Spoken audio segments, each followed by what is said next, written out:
Assalamualaikum warahmatullahi wabarakatuh. Kami dari kelompok 6 ingin mempresentasikan terkait distribusi sampel variansi, distribusi T, dan distribusi F.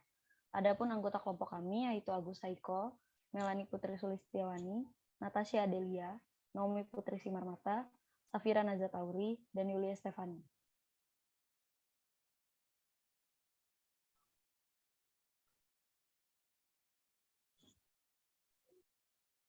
Di sini saya akan menjelaskan tentang distribusi sampel variansi.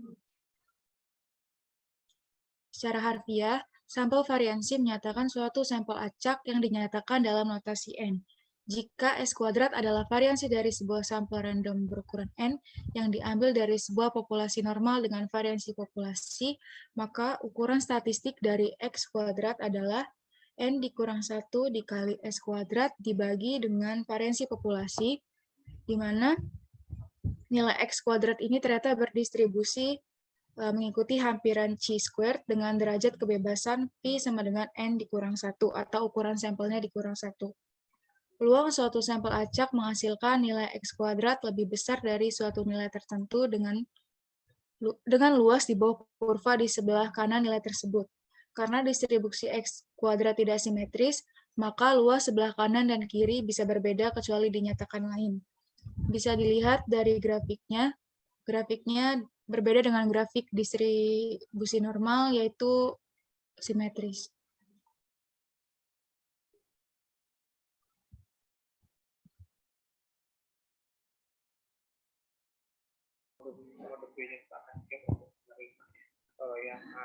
Baik, selanjutnya saya akan menjelaskan mengenai contoh soal distribusi sampel variansi.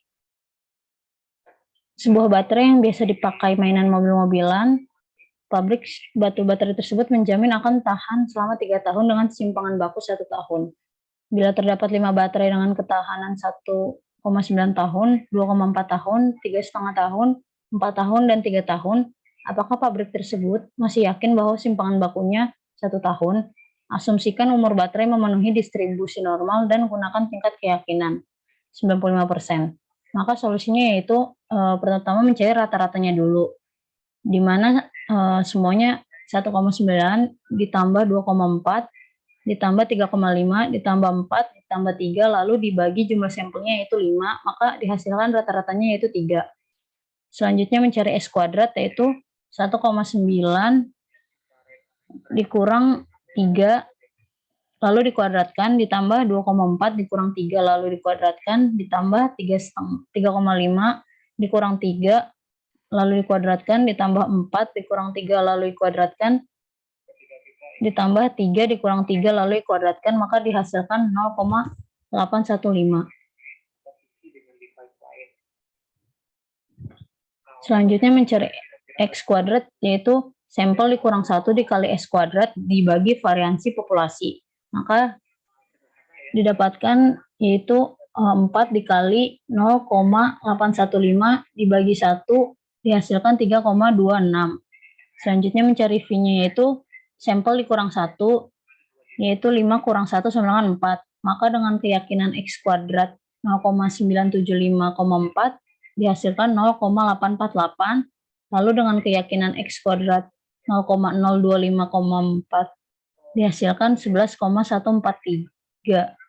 Karena X kuadrat sama dengan 3,26 yang berada di antara 0,484 dan 11,143, maka dengan keyakinan 95% dihasilkan bahwa variannya benar yaitu 1 tahun.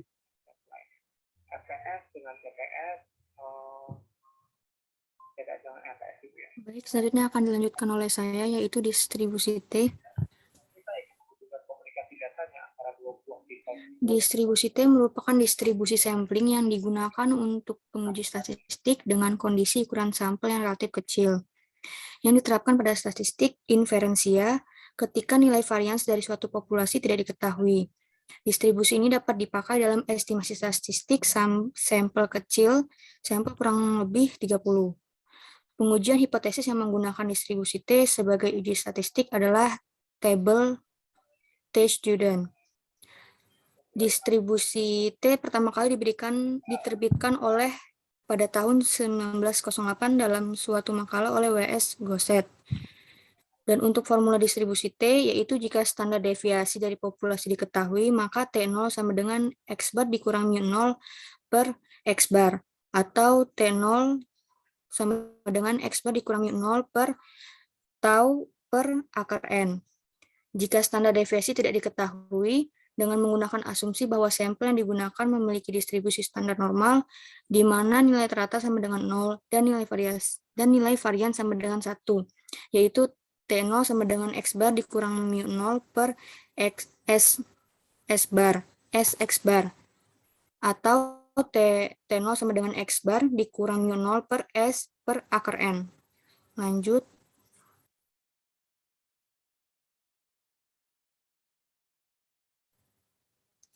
Karakteristik distribusi T, yaitu distribusi T adalah distribusi kontinu, bentuknya seperti lonceng simetris dengan nilai rata-rata sama dengan 0 dan jumlah luas wilayah total dengan 1. Masing-masing distribusi T mempunyai rata-rata hitung sama dengan 0, sedangkan standar deviasi berbeda dengan besarnya sampel N. Makin banyak sampel, maka makin mendekati garis normal. Ini adalah kurva sebaran sampel distribusi T dan distribusi normal.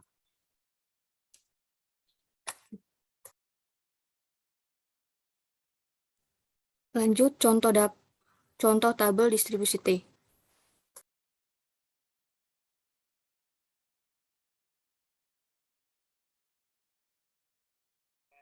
Baik, selanjutnya akan dilanjutkan oleh saya, yaitu contoh soal. Sebuah perusahaan minuman meramalkan bahwa minuman H produksinya mempunyai kandungan alkohol sebesar 1,85% per botol. Untuk menguji apakah hipotesis tersebut benar, maka perusahaan melakukan pengujian terhadap 10 kaleng minuman dan diketahui rata-rata sampel atau rata-rata kandungan alkohol yaitu 1,95% dengan simpangan baku 0,25%. Apakah hasil penelitian tersebut sesuai dengan hipotesa awal perusahaan dengan selang kepercayaan 95%. Dari soal ini diketahui bahwa nilai mu yaitu 1,85, N atau banyaknya rata-rata sampel yaitu 10, X bar yaitu 1,95, lalu 0,25 dan alpha sama dengan 5% atau 0,05. Di sini kita itu menguji hipotesis. Untuk H0 atau mu1 sama dengan 1,85.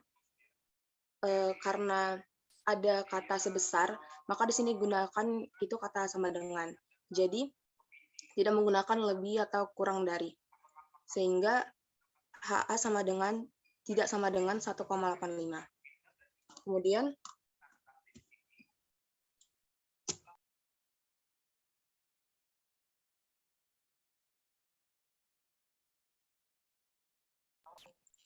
alfanya dibagi 2 karena ada dua kondisi, yaitu 0,05 dibagi 2 sama dengan 0,005. Selanjutnya.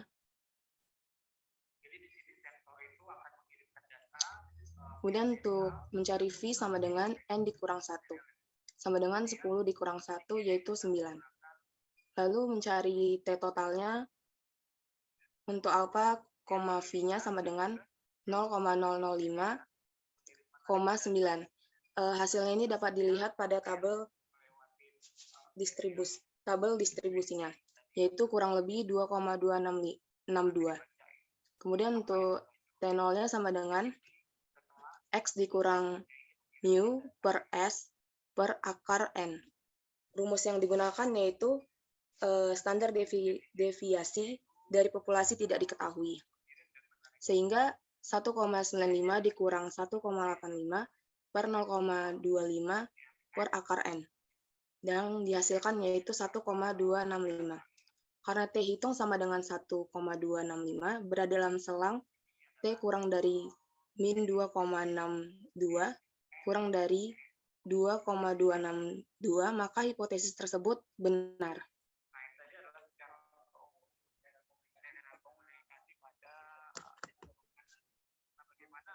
Yang selanjutnya yaitu distribusi F. Distribusi F merupakan suatu distribusi variabel acak kontinu. Distribusi F dikenal juga dengan distribusi F-Sneddekor atau distribusi Fisher-Sneddekor. Biasanya distribusi ini sering digunakan pada pengujian statistika seperti analisis varians dan juga analisis regresi. Fungsi densitas distribusi F memiliki persamaan sebagai berikut, di mana K dikali dengan F pangkat setengah V1 min 2 per 1 plus V1 F per V2 pangkat setengah V1 min V2. Dengan F sama dengan variabel acak yang memenuhi F besar dari 0, K bilangan tetap yang harganya pada derajat kebebasan V1 dan V2, V1 sama dengan derajat kebebasan antara varians rata-rata sampel sebagai pembilang, dan V2 sama dengan derajat kebebasan antara varians rata-rata sampel sebagai penyebut. Daftar distribusi normal berisikan nilai-nilai F untuk peluang 0,01 dan 0,05 dengan derajat kebebasan V1 dan V2. Peluang ini sama dengan luas daerah ujung kanan yang sudah diarsir. Untuk V1 atau derajat kebebasan, pembilang berada pada baris yang paling atas, dan untuk V2-nya atau kebebasan atau derajat kebebasan penyebut berada pada kolom paling kiri. Notasi lengkap untuk nilai-nilai F dari daftar distribusi F dengan peluang P dan DK sama dengan V1 V2 adalah FP V1 V2.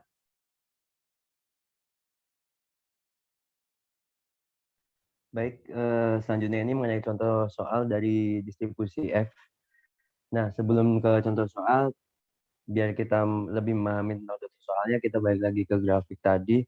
Di grafik tadi kita ketahui di mana sebelah kiri itu merupakan dari nilai dari V1, V2 yang nantinya itu bakal menghasilkan atau sama dengan alfa. Nah, kalau kita hitung lagi, di area yang sebelah kiri itu nanti bakal balik lagi ke sampel varian yang pertama tadi yang mempunyai persamaan X kuadrat sama dengan N-1 per rho pangkat 2 dikali S pangkat 2. Nah, sedangkan di sini kita bisa lihat ada V1, V2. V1, V2 itu merupakan penyebut dan pembilang yang bakal kita gunakan. Nah, untuk DK sama DF itu hampir sama dengan V1 sama V2, cuman yang nantinya bakal kita cari untuk teori yang selanjutnya itu menggunakan DF. Nah, contoh yang di sini yang saya ambil, ini untuk contoh yang teorema pertama, di mana itu teori yang simpelnya di sini kita ketahui itu ada alfanya itu 0,005 dan untuk V1-nya itu 10 dan V2-nya itu 8. Nah, di sini kita bisa disuruh nentuin nih berapa sih nilai untuk F 0,05 di mana untuk V1-nya itu 10 dan V2-nya 8 dan untuk F dalam posisi 0,01. Jadi di sini kan ada bedanya tuh antara 0,05 dan 0,1 tetapi untuk V1 dan V2-nya itu sama. Nah, di sini kita bisa lihat untuk nilainya untuk F 0,05 itu 3,35 ini dapat dari tabel distribusi F. Dan yang kedua itu sebesar 5,8 ini juga dapat dari data tabel distribusi F. Nah, pertanyaannya, jika alfa yang dihasilkan itu bukan 0,005 atau bukan 0,01. Nah, itu cara perhitungannya nanti tinggal dikurangin. Jadi berapa nilai alfa yang diketahui? Jadi kita ambil contoh untuk alfa yang diketahui 0,95. Nah, itu 1 dikurang berapa biar hasilnya 0,95. Nah, itu yang bakal menjadi alfa untuk kita menentukan nilai dari nilai dari F yang udah kita tentuin. Seperti itu. Terima kasih.